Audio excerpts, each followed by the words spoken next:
안녕하십니까.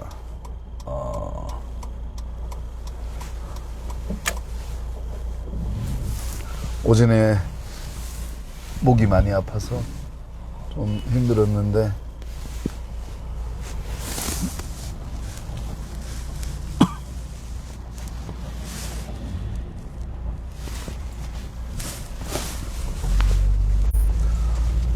지금은 조금 좋아졌습니다. 이제 학교로 가고 있습니다. 오늘은 AS가 한 건도 없었는데 원래 한 건도 없으면 안 되는데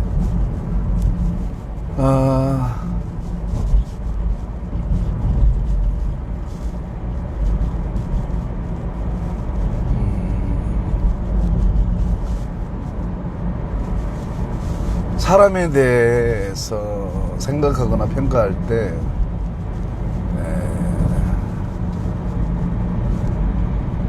두 양극단으로 치달으려고 하는 그런 경향이 있는데, 물론 거기서 왔다 갔다 하지만 하나는 비판하는 그런 것이고, 하나는 긍휼히 여기는 것인데, 사람이 옳고 그름이라는 것을 놓고 봤을 때 옳은 것은 벌레가 들어왔네. 문을 열어놨더니.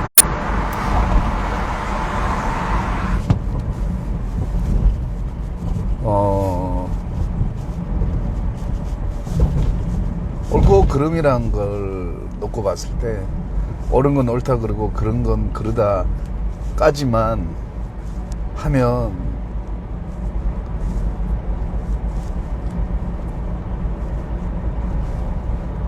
그다지 비판이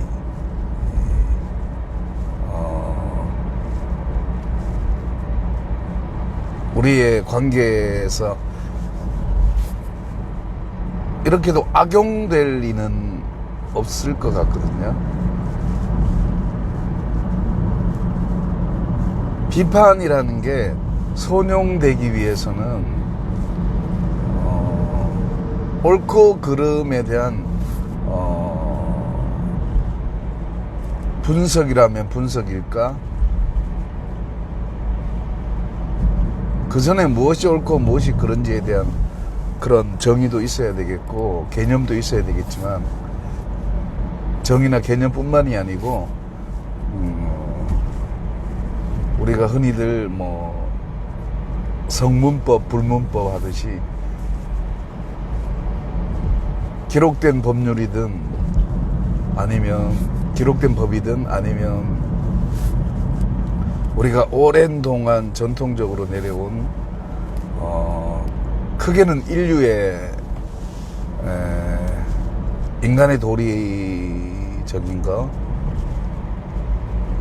인간이면 마땅히 해야 될 것과 하지 말아야 될 것이 인종과 어떤 국가 간의 어떤 괴리나 격이 없이 누구에게나 그 어떤 민족에게도 동일하게 적용되는 그런 옳고 그름에 대한 그런 인류의 보편적인 거, 그리고 각 지역마다의 규범이나 이런 게 있을 수 있잖아요. 그러니까 지역은 너무 이렇게 한 국가의 한 지역 에리어적인 거지만 내셔널적인 국가와 국가 간의 어떤 그런 면에 있어서는 규범이란 게 굉장히 중요하잖아요. 그 국가가 만들어질 때에 법뿐만이 아니고 어떤 전통적으로 내려오던 규범적인 것이 국가 명이 바뀔 때마다 이제 이어받아 온 그런 것들이 있죠. 개발되고 변형된 것들이 지금까지 이제 내려오면서 뚜렷하진 않지만 그래도 어느 정도는 알아볼 수 있는 그런 윤곽의 것들이 지금도 우리 사회를 지탱해 나가고 있는, 지금은 그 힘이 굉장히 미력해서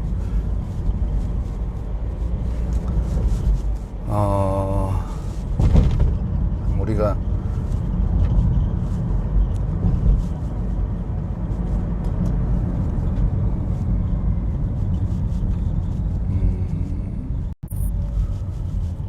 이것이 롤 모델이다 혹은 뭐 이것이 우리 인생의 궁극적인 그런 어떤 목표다라고 말하기는 참 힘들어요. 우리 인간들끼리 놓고 봤을 때는.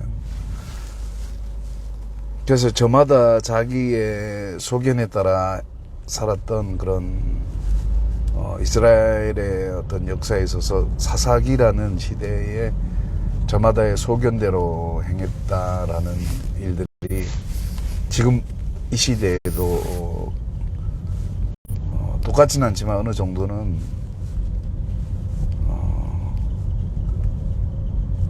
비슷한 양상을 띠고 있는 것 같아서 참 씁쓸하기도 하고, 아, 이게 우리의 한계구나 이런 걸 느끼기도 해요. 옳고 그름에 저마다 피차 복종하기가 이렇게 힘든가.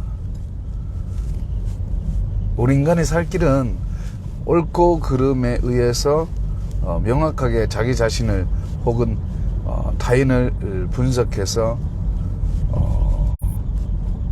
옳지 못한 것은 바로 잡아주고 옳은 것은 끝까지 옳게 하도록 지지해주고 격려해주는 것인데, 우리가 이 비판이라는 것을, 비판의 본래 의도를 망각한 채 오해를 하는 것 같아요. 비판당하는 사람을 어떻게든 청산하려고 하는, 마치 적폐를 청산하듯이 그 적폐를 청산하는 그룹에 자기들이 있다는 걸 알잖아요. 자기도 그 짓을 했다는 걸 알잖아, 자기 자신은. 근데 그것을 무시하고 자기는 안 한 양, 비판하는 사람은 쏙 빠진 상태에서 비판받는 사람을 과하다 할 정도가 아니라 그냥 적폐청산이라 그래서 싸그리 그냥 잡아쳐놓는, 그들의 인생에 대해서는 알고 싶지도 않고 궁금하지도 않는 그런, 사람이 아무리 악해도 그 근본이 악하면 안 되거든.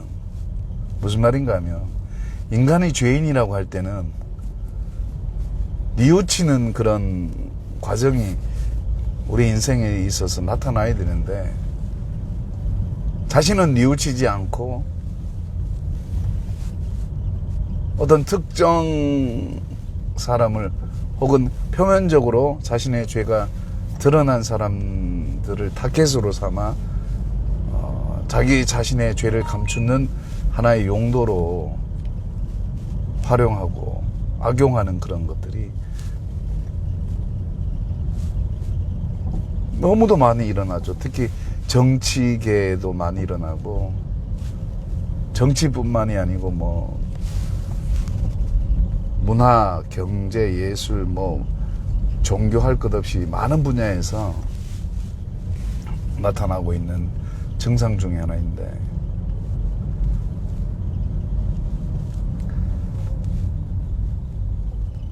우리가 비판을 잘못 이용하면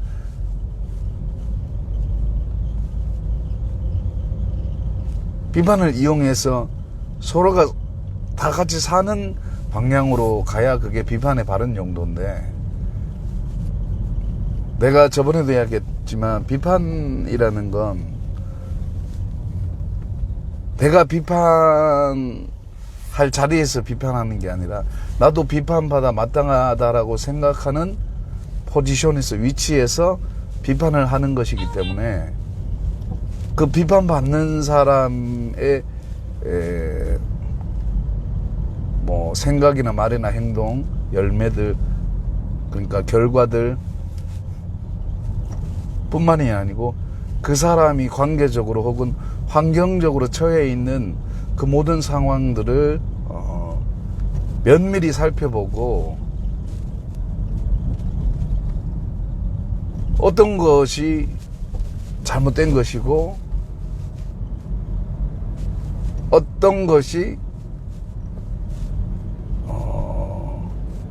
흔히들 마지못해 일어나는 그런 것들 있죠. 우리가 역지사지할 수 있는 거. 대놓고 악한 짓을 저지르는 것도 있겠지만 환경의 어떤 어려움 때문에 그렇다고 뭐 환경이 견딜만한 것인데 그러니까 남들은 다 견디는데 자기가 못 견뎌서 이런 거 말고 누구를 갖다 놔도 불가항력적인 단어는 감히 쓸 수 없겠지만 그러니까 역지사지할 수 있는 거 있잖아요. 우리가 흔히 나라도 그랬을 것이다 라고 하는 그런 것들. 그리고 자신은 잘못이 없는데 자신의 가족이나 친구들이나 지인들을 통해서 자기가 피해를 보는 상황이면서도 그 잘못을 저지른 사람의 가까운 친인척이다, 친구다, 지인이다 뭐 이런 것으로 인해서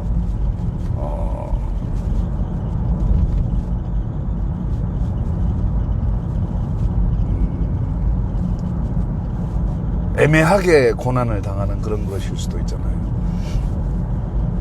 그래서 뭐 크게는 그런데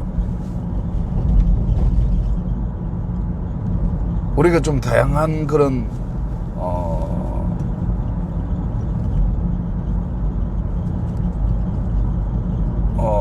양상들을 봤을 때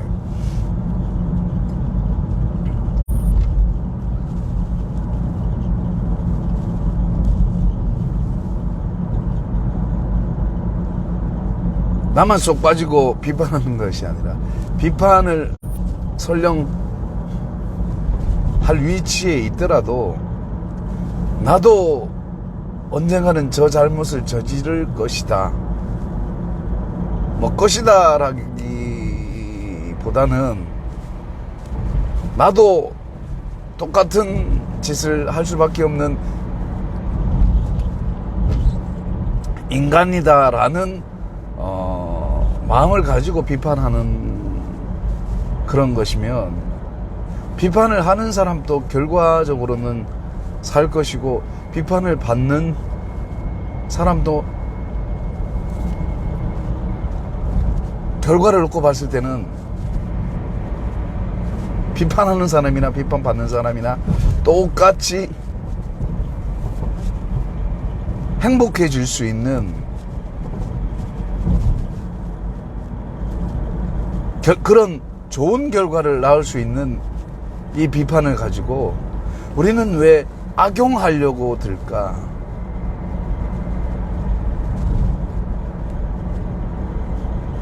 왜 남을 비판해서 자기의 의로움을 상대적으로 부각시키려고 할까?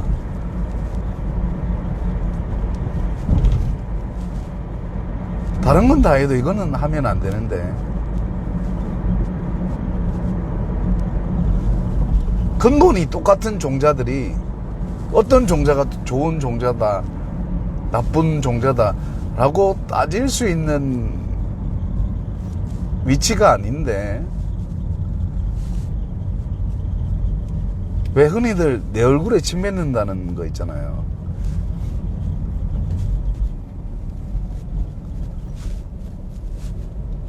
우리가 무슨 격이다 할 때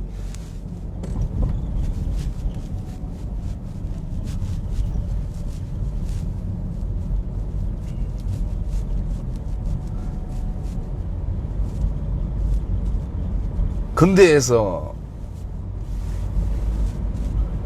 현대로 이렇게 넘어오면서 초현대로 혹은 그 이상의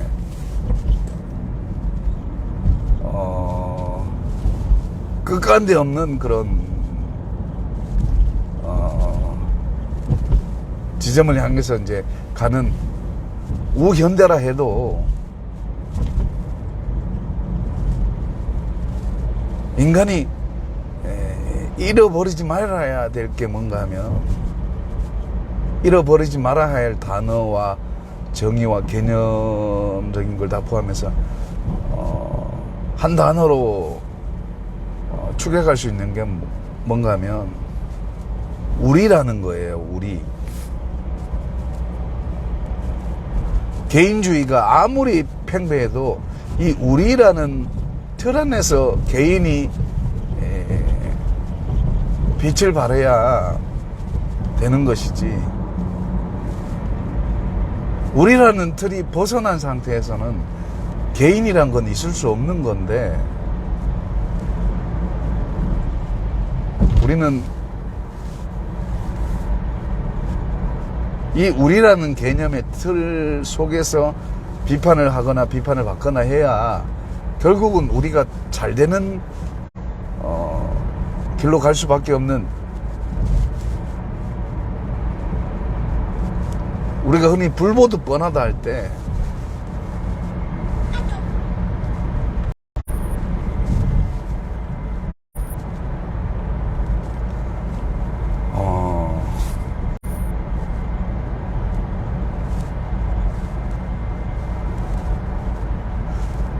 그리고 비판을 잘못 이해를 하면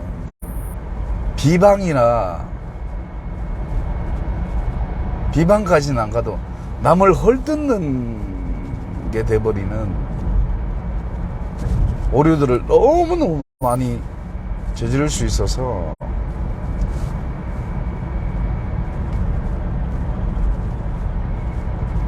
나는 어릴 때 옳고 그름에 대한 이게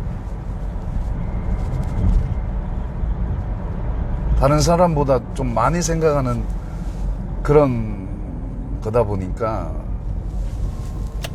무엇이 옳고 무엇이 그른지를 알아야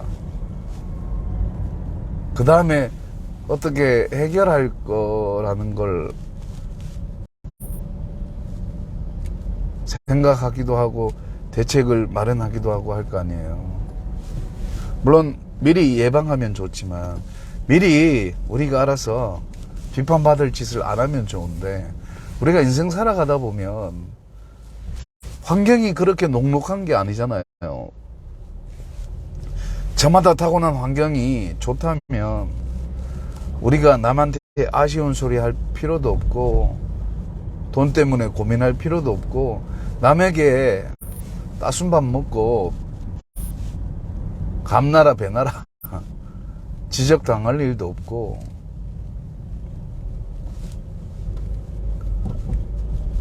이 세상 태어난 거 행복하게 살다 가야 되는데 맨날 남한테 비판 손가락질 받다가 가는 것도 그거 웃기잖아요.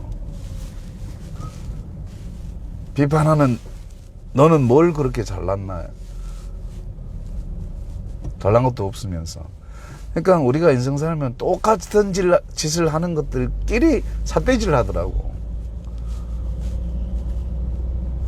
누군가가 나에게 삿대질하면 그것을 온몸으로 받고 그 다음에 그런 짓 안 하면 되는 거야. 그게 엄밀하게 말하면 진짜 복수인 거예요. 네가 나에게 지적질하고 비판했지, 니도 나중에 똑같은 짓 할 거니까 두고 봐라. 내가 하나하나 눈은 눈으로 이는 이로 해줄게. 혹은 서너 배 더 강도 있게.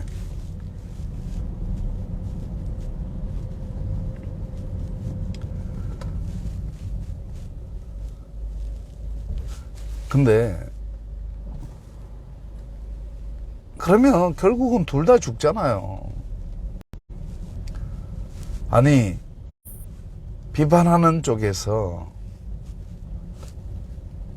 그 비판으로 자기가 상대적으로 덕을 보고 자기는 의롭지도 않으면서 내용은 전혀 의롭지 않는 삶을 살고 있으면서 겉으로 남을 비판해서 자신의 의를 드러내려고 하는 그런 것들이, 우리 그리스도인들은 그렇게 하면 안 되는데도 불구하고 그렇게 하는 사람들이 많아서, 특히 우리 목회자들이 그런 사람들이 많아서 참 내가 세상 사람들한테 이래라 저래라 하기가 참 껄끄럽긴 하지만 어찌되었건 간에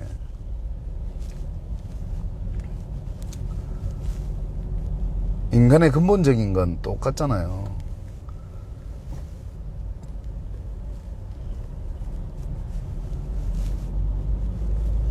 아담과 하와는 첫 번째 사람이어서 원죄가 적용되진 않아요. 하지만 그 첫 번째 아담과 하와가 첫 번째 죄를 저지른 것이 우리들에게는 원죄라는 것이 적용되는데, 그러니까 전적인 타락인 거예요.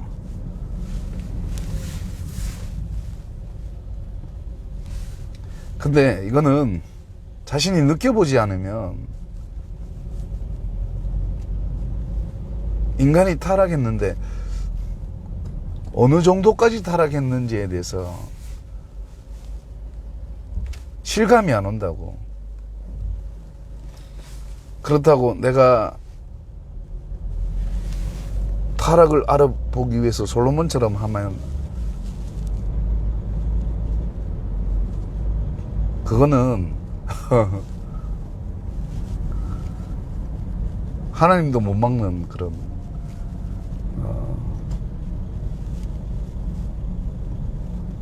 내가 말하기도 힘들 정도의 미련한 짓이에요. 여기서 미련하다는 건 악하다는 걸 말하는데, 그 악한 게 몰라서 악한 것은 어느 정도의 여지가 있잖아요. 하나님도 은근슬쩍 이렇게 넘어갈 수가 있는데, 하나님은 절대 그렇게 넘어가진 않지만, 예를 들자면 그럴 수 있는데, 이건 우리 인간이 할 수 없는 거예요. 근데 어찌되었건 간에 우리 인간은 보편적인 죄의식을 갖고 태어난 사람이라면 무엇이 옳고 무엇이 그른지 어느 정도 알 수 있는 그런 어린 시절과 청년기와, 아니 어린 시절과 청소년과 청년기를 거치면서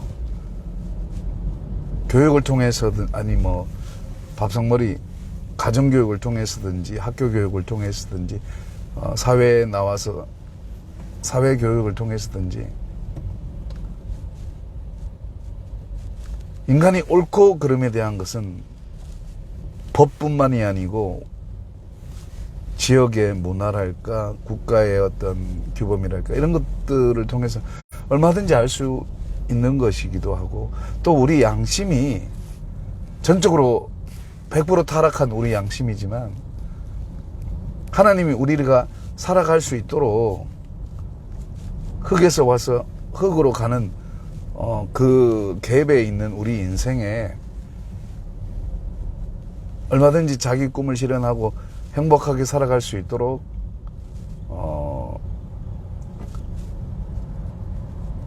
도와주시는 그런 하나님 아버지의, 그러니까 창조주로서의 그런 사랑은 우리가 흔히 옳은 사람, 그른 사람, 그 양극단의 카테고리 속에서 인간이면 누구나 누릴 수 있는 보편적인 인간 존엄에 대한 그런 행복이나 이런 가치나 그런 것일 수 있다는 거죠.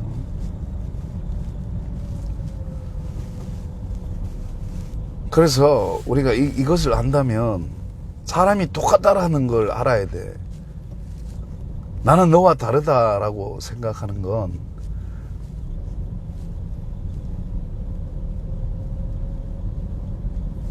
그것은 답이 없는데 답을 찾고 있는 것과 같은 거라고 할 수 있어요.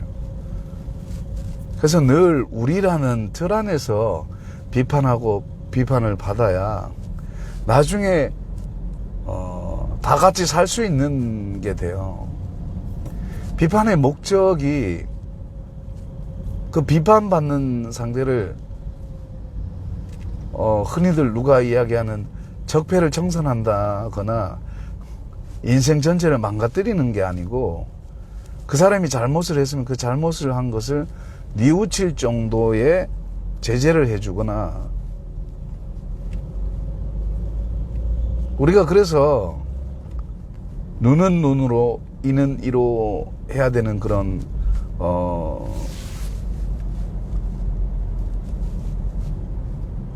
누가 봐도 타당한 그런 보복과 어떤 처벌이자 그 형에 맞는 벌이 될 수 있잖아요.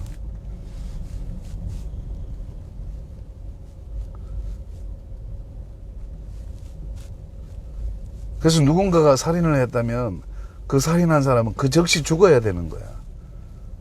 자기가 생명을 했기 때문에 자기도 응당 그에 맞는 벌을 받아야 되잖아요. 근데 우리가 법적인 절차를 거쳐서 재판을 하고 그래서 교도소에서 형을 때리고 뭐 사형을 내린다거나 종신형을 내린다거나 하잖아요.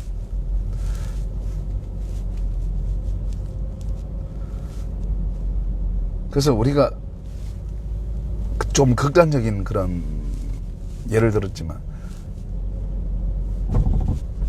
보통 사람들이 살인을 하고 이런 경우는 흔하지 않는 일이니까 이미 오래전부터 뭐 원한이 있거나 혹은 악한 영들이 인간들을 가지고 놀 때 그렇게 가지고 놀다가 버리는 그런 것으로 악용되는 그런 사람들도 있겠고 뭐 정신적인 문제도 있겠고 뭐 여러 가지 오해하는 그런 것들. 그러니까 마귀가 거짓의 앱이 아닙니까? 그러니까 어떻게든 사람들을 이간질시키고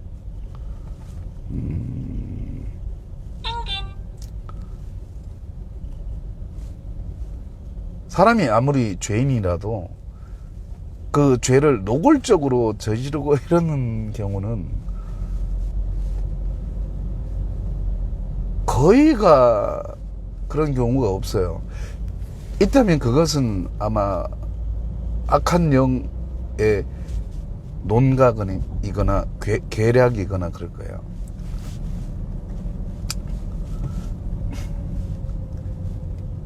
그 악한 영의 계략이나 책략이나 이런 것들은 너무너무 교묘해. 그러니까 팩트적인 거 그리고 진실에 가까이 가는 걸 너무너무 싫어하는 거야. 그러니까 서로가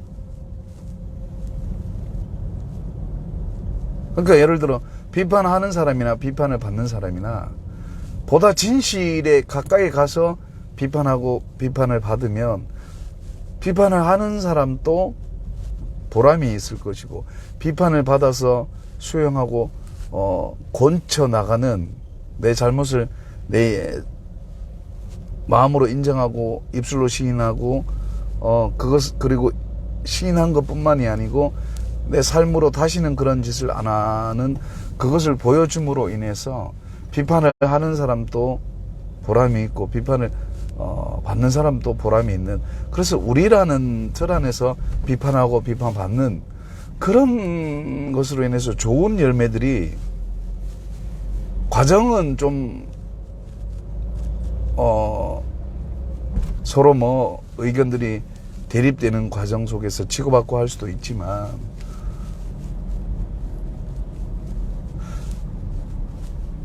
왜 흔히 그렇잖아요. 건달들이 때리고 부수고 하다가 누군가가 하나 지면 이긴 사람이 일어나라 임마 하고 딱 일어나서, 내가 네보다 실력이 좋아서가 아니라 오늘은 네가 컨디션이 안 좋았나 보다 이러면서 일나라 걔한타 이러고 어깨 두드려주고, 그러면 진 사람은 고맙다, 근데 오늘 내가 졌다, 내가 운이 나빠서가 아니라 실력으로 진 거다, 네가 이겼다. 그렇게 서로가 이긴 사람도 뿌듯하고 진 사람도 뿌듯한 이런 맛이 있어야 되는데, 이 건달들보다 못한 거야. 근데 깡패나 양아치들은 어떤지 아십니까? 인정 안 해. 무기를 들고 보복한다고. 승자가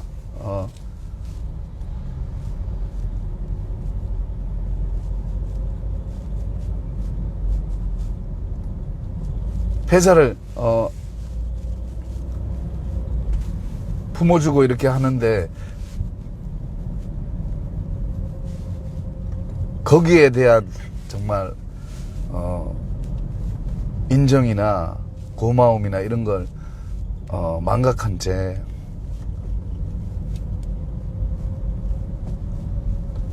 돌아서 가는 승자의 뒤통수에 대고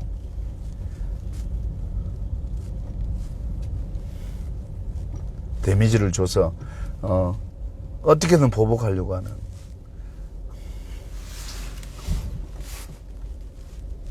그건 사람이 할 짓이 아닌 거죠.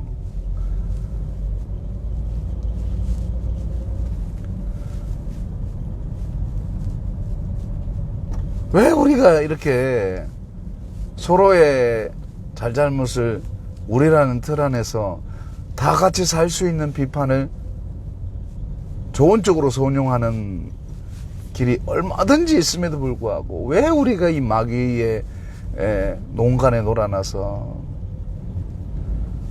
서로 물고 헐뜯고, 남을 죽이면 자기는 안 죽는 줄 알고, 남을 해코지하면 나도 언젠가는 그 해코지가 돌아와.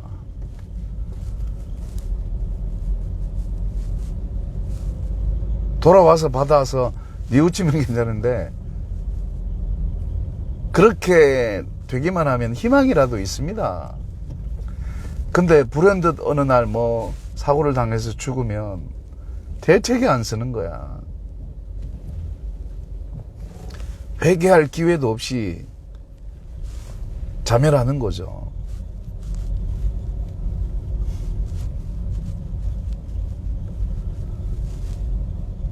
회개라는 것은 잘못을 했을 때만 하는 게 아니고 늘 회개하는 건데, 사람이 내가 어릴 때부터 지금까지 계속 회개를 하는 과정 속에 있지만, 이 회개라는 것은 처음에 내가 예수님 만나서 회개할 때 그 회개는 단 1회적인 거지만, 그 회개 때 성령을 선물로 받고 그 이후로 계속 성화의 과정을 거치면서 내가 내 자신을 보잖아요. 어릴 때는 내가 무슨 어릴 때 그렇게 많은 죄를 저질렀겠어. 근데 내가 죄인인 것이 너무너무 가슴에 와닿고 통회하고 자복하는 그런 일들이 있었는데, 그때 내가 불현듯 생각나는 게 우리라는 거라고. 예수님이 요한복음에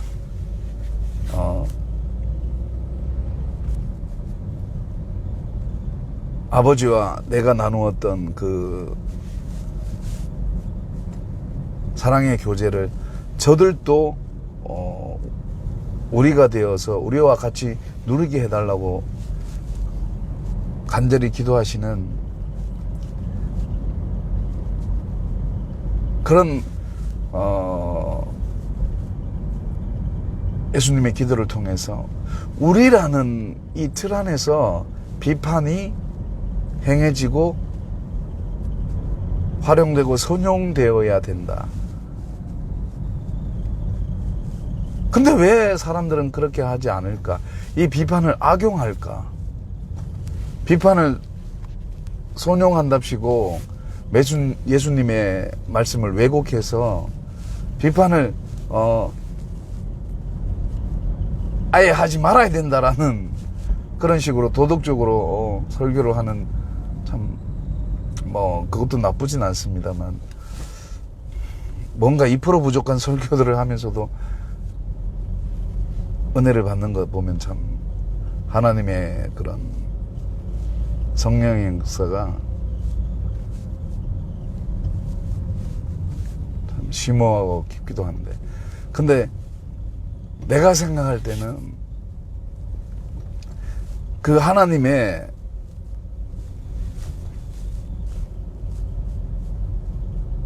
통치를 우리가 받아서 서로가 비판하고 비판받는 그런 것은 어떤 것이 의로운 것이고 어떤 것이 죄라는 것에 대한 명확한 기준이 있을 때 가능한 거잖아요. 그 절대적인 기준이 없으면 늘 우리는 상대적으로 비판하다가 끝나.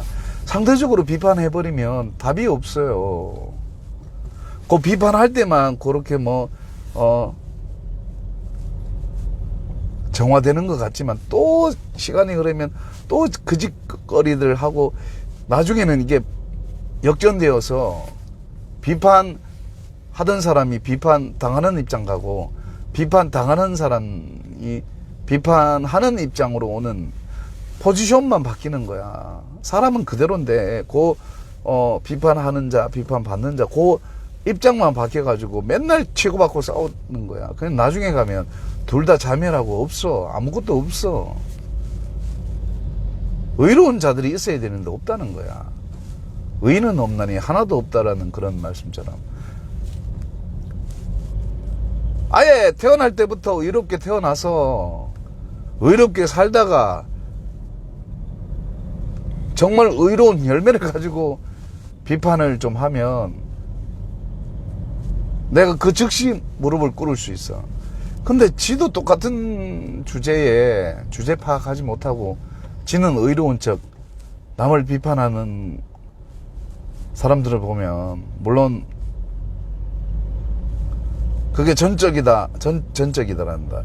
그게 전적으로 나쁘다라고 말하기는 좀 그래요. 뭔가 잘못을 봤으니까 이야기하겠지.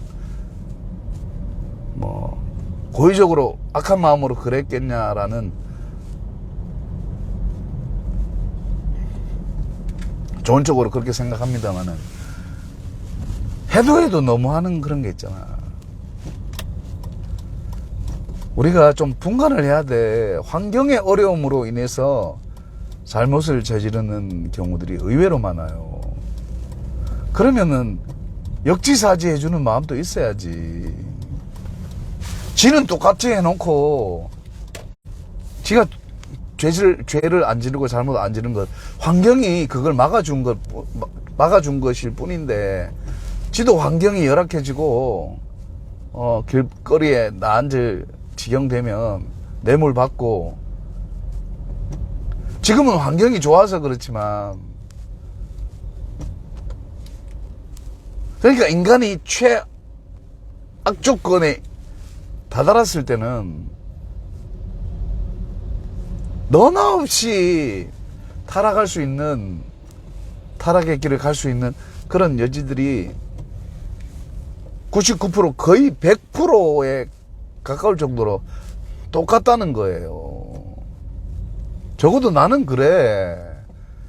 세상에서 많은 범죄들이 일어나는데 다 가능성이 있어. 가능성이.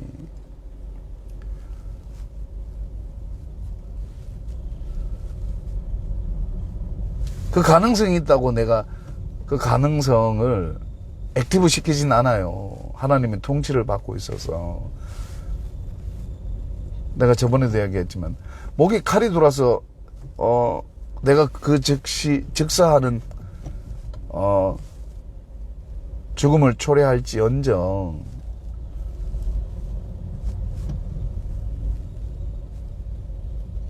그와 같은 죽음과도 맞바꿀 수 있는 열악한 환경에 처해 있을지라도 나는 하나님의 자녀로서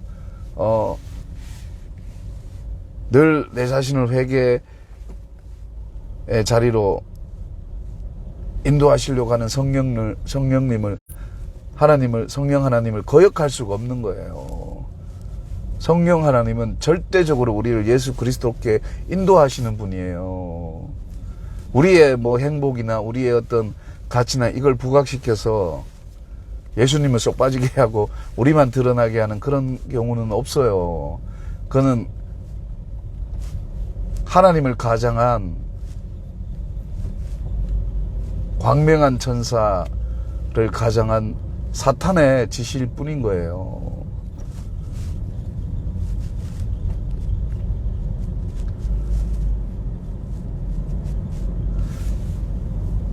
죄가 더한 곳에 은혜가 넘쳤다라는 말,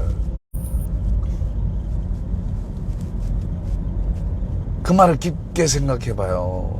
그게 무슨 말인지. 그 말은 쉽게 이야기하면 내가 죄인이야. 근데 내가 죄인이기 때문에 죄를 더 많이 짓자 할 수 없다라는 이야기를 빗대서 하는 이야기라고. 이게 의다, 이게 죄다라고 했을 때는 의를 따라가려고 하지 죄를 따라가려고 하진 않아요. 비록 타고난 원죄를 가지고 살아가는 우리 죄인의 신분에 있지만 죄인이 의롭게 된 건 예수 그리스도의 십자가와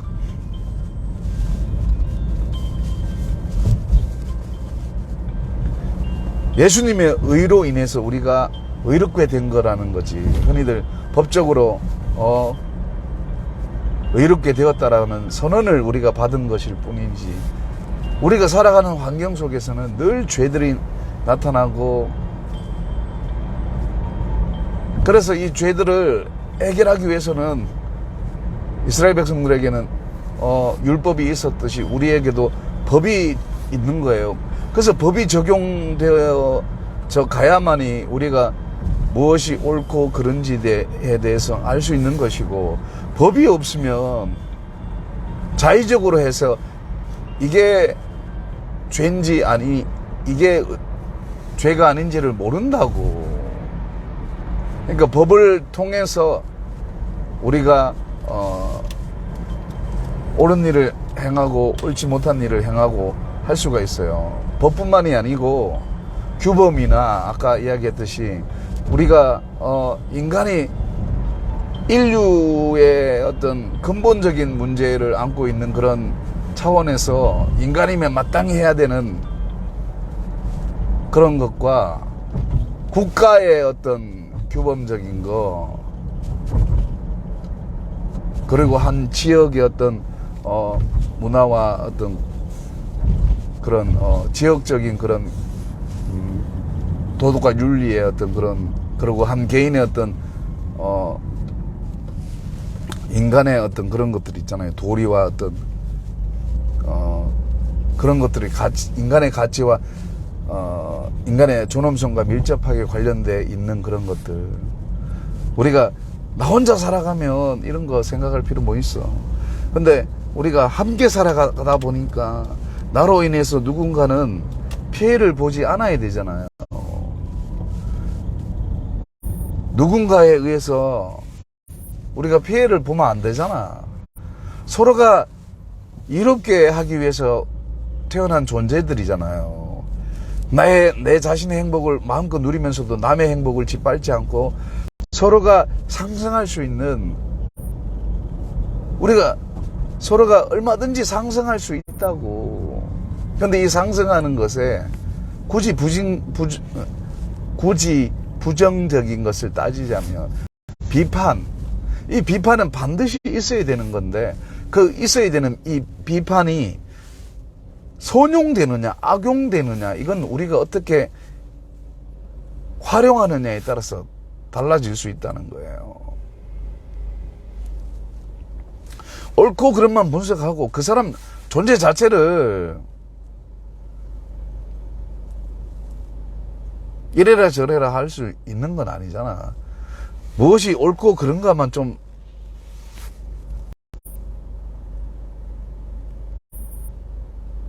조언해주고 알게 해주는 그런 편말 같은 표지판 같은 거예요. 비판은 표지판과 같은 거라고. 그 표지판이 표지판의 역할만 하면 되지. 표지판이 갑자기 일어나더니 비판 당하는 사람의 머리를 때린다거나 몸을 때린다거나 그런 건 아니잖아요. 그래서 그 비판 받는 사람을 초토화시키는 그런 건 아니잖아. 내가 좀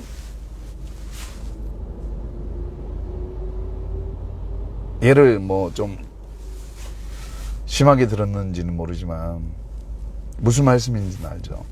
그러니까 비판하는 게 우리라는 틀 안에서 해야 된다는 이야기야.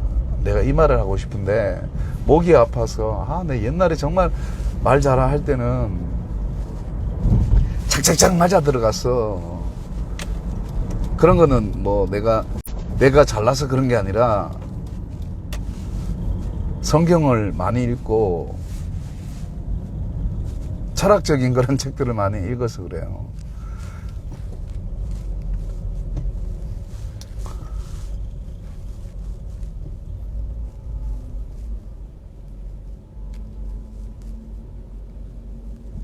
동서양의 철학자들의 대부분의 이야기가 틀린 건 아닌데 절대적인 건 아니라고. 절대적인 건 하나님밖에 없어요. 우리 인간은 우리 스스로가 절대적이지 않아. 그러니까 절대자이신 하나님이 우리에게 기준적인 그런 시작과 끝을 명확하게 제시해주는 그런 기준이 없으면 우리는 서로 우리가 옳으니 내가 옳으니 하면서 서로를 못 잡아먹어서 원래는 서로가 서로를 이롭게 하는 존재로 살아가라고 만드셨는데, 그래서 생육하고 번성하게 다 세팅해 놓으시고 그렇게 운행하고 계시는데, 이 마귀 새끼들, 악한 마귀의 종자들은, 마귀 새끼들은 마귀의 졸개들이죠. 이게 마귀는 단수입니다. 혼자인데 이 마귀가, 사탄이 그 밑에 부리는 악한 영들은 너무너무 이 세상을 어지럽게 하고 인간들을 거의 초죽음 만드는 거야. 지들끼리 자멸하도록. 그래서 코 안 풀고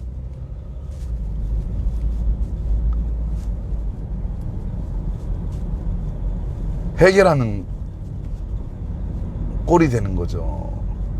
지들은 노력 안 하고 인간 스스로 자기들끼리 자멸하는 거야. 하나님의 입장에서는 얼마나 안타깝겠냐고. 우리가 되어야 된다라는 그 예수님의 안타까운 마음이 요한복음을 읽어가면서 절절히 느껴져요.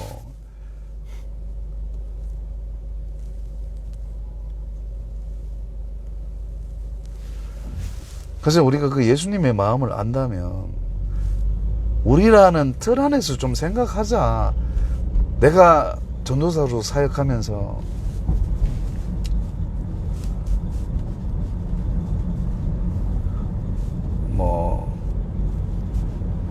내가 집사로 전도사로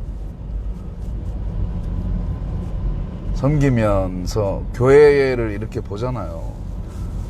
근데 교회가 잘못된 게 아니라 교회 직분자들이 잘못된 거라기보다는 교회가 헌금을 어떻게 써야 되는지를 신학교에서 배우질 않았던 그런 것 때문에 목사들도 모르더라고.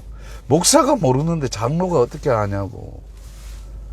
그러니 이 한국 교회가 끝간데 없이 타락의 길로 갈 수밖에 없는 거예요. 지금의 종교개혁은 헌금을 개혁하지 않으면 답이 없어요. 초대 교회가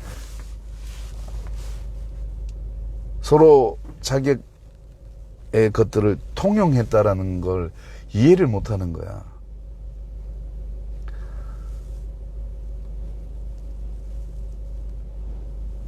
나는 참 어이가 없다라기보다는 안타까운 게 목사가 되는 과정이 7년 정도 되잖아요. 학부 때 신학하고 목회학을 하는데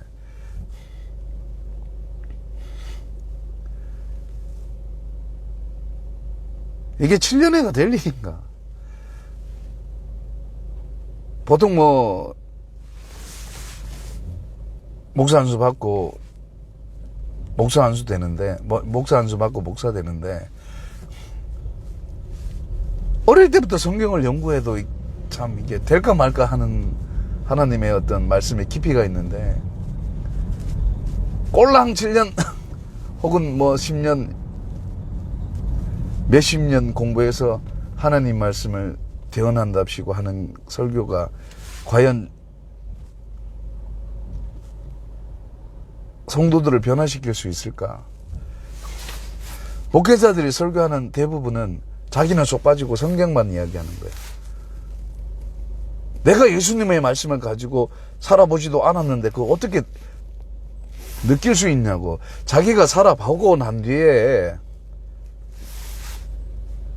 그 결과로서 쏟아내야 그게 참 신학이 되는 거지. 사도 바울이 서신서를 쓸 때 뭘 가지고 합니까? 자기가 예수 믿고 신앙생활하면서 복음 전하면서 자기가 겪었던 그런 일들을 풀어놓잖아요. 그래서 자신의 한계도 드러나고 자신의 치부적인 면도 드러나고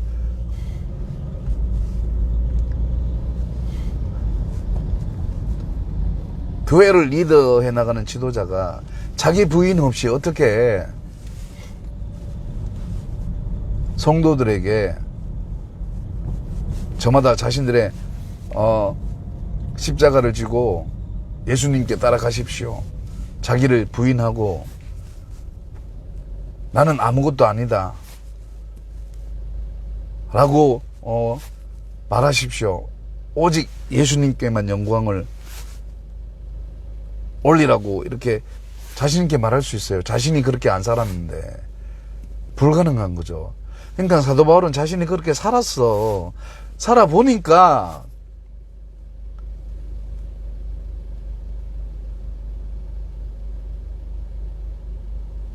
예수 그리스도 외에는 자기가 아무리 거룩하게 살려고 몸부림을 쳐도 근본적으로 사도 바울이 엄마 뱃속에서 갖고 태어난 그 원죄를 성령의 도우심 없이는 자기 스스로 자기 의지로 자기 믿음으로 그 장성한 그리스도의 믿음에 분량까지 도달할 수 없다라는 걸 그는 갈수록 뼈저리게 느낀다고. 성경을 연구하고 성령의 어마어마한 체험들을 보고 또 보면서도 보통 사람들은 그러면 내가 대사도 바울이 아니냐 이러면서 내가 사도 중에 사도다 이러고 할 것 같은데 그렇지 않아요. 그는 처음에 논쟁 속에서 자신을 변론하는 차원에서 한 것이지 부득불한 것이지 자기 자랑이 아니라고. 처음부터 사도 바울은 자기 자랑이 없어요. 어떻게 하면 그리스도를 효과적으로 전달할까라는 것에 자신의 전 인생을 다 드러낸다고. 설교가 이런 자기의 부정에 나는 아무것도 아닙니다라는 그런 게 나오고 실질적인 자기의 이야기를 해야 된다고. 그렇다고 뭐 사설적으로 주구장창 자기 간증만 하는 것이 아니라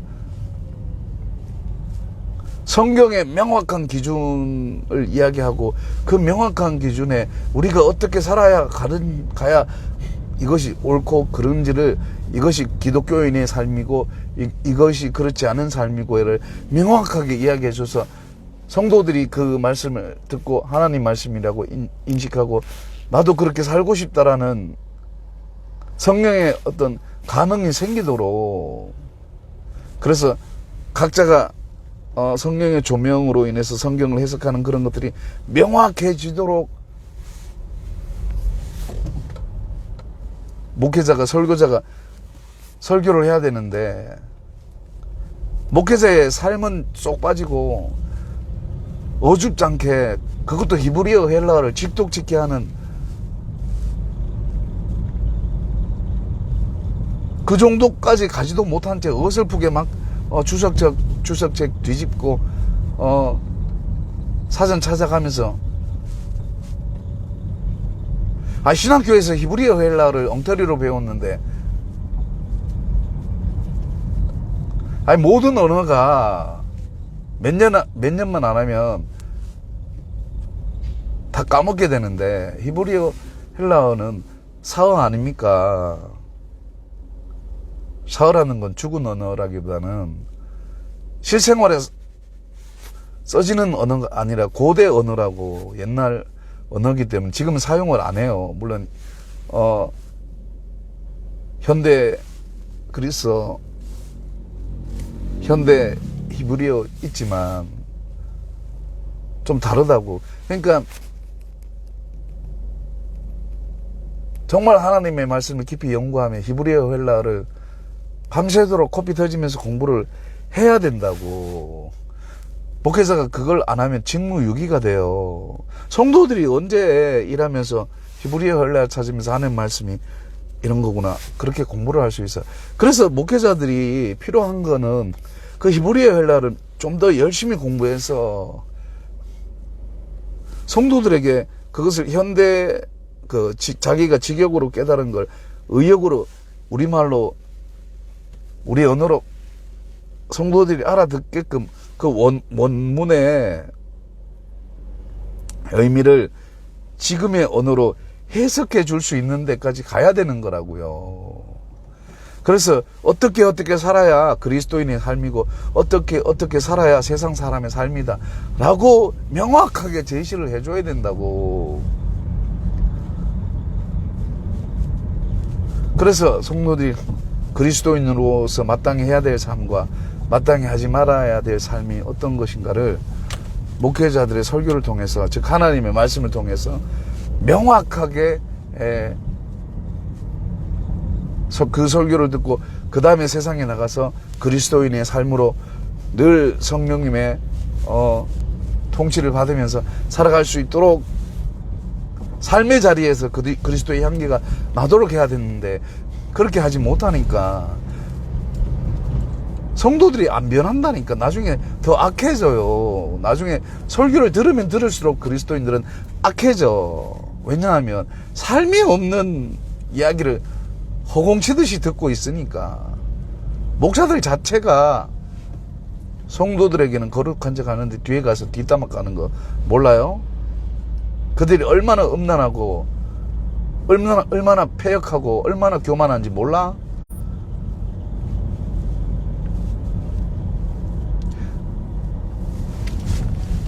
그래서 그럼 너는 괜찮으냐? 내가 괜찮은 게 아니고 나도 그럴 수 있다라는 겁니다. 나도 그럴 수 있다. 얼마든지. 그래서 우리라는 틀 안에서 비판을 해야 된다는 이야기예요. 우리라는 틀 안에서. 그러니까 우리라는 틀 안에서 비판을 하지 않으면 결국 쌈박질하다가 끝난다니까. 네가 옳으니 내가 옳으니. 아니 네가 옳으니 내가 옳으니 그 이야기에서 뭐 하냐고. 우리가 다 그런데, 우리가 다 악한 존재들인데 그 악한 존재들끼리 네가 옳으니 내가 옳으니 해서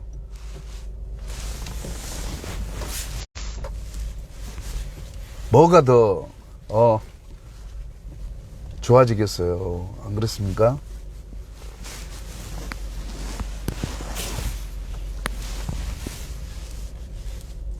그러니까 우리라는 틀 안에서 보면 답이 나와요.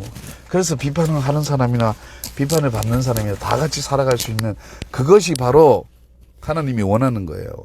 비판을 해도 비판을 받아도 서로가 기분 좋을 수 있는 게 뭐 때문에 그래요? 그게 하나님의 말씀이기 때문에 그래요. 하나님 말씀 앞에는 비판을 하는 자나 비판을 받는 자나 다 우리라는 틀 안에서 비판을 주고 받는 겁니다. 옳은 건 옳다 그러고 그런 건 그러다는 게 뭐가 그렇게 껄끄럽습니까? 아무튼 그렇습니다. 감사합니다. 나부터 변화되지 않으면 우리는 변화될 수 없어요. 감사합니다.